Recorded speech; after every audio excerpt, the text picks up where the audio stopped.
we're going to show you how to hook up an auger to the back of your.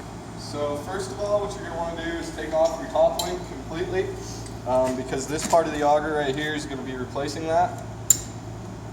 So take that off, and you're just going to use the same pin and all that.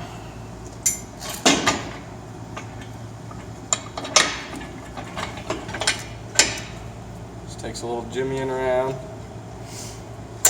Alrighty, and then the next step is to get these pins in your lower links, and it's easier if you have your linch pins ready to go, so that when you get one in, you put a linch pin in there so that it doesn't fall out when you're trying to get the other one in.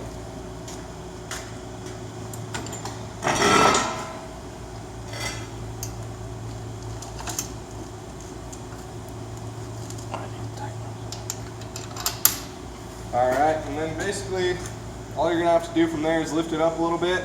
So we'll do that, and then hook up your PTO shaft.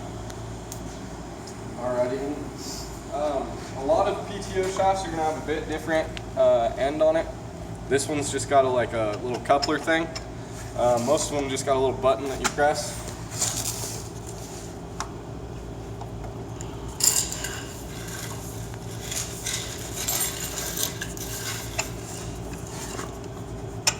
Okay.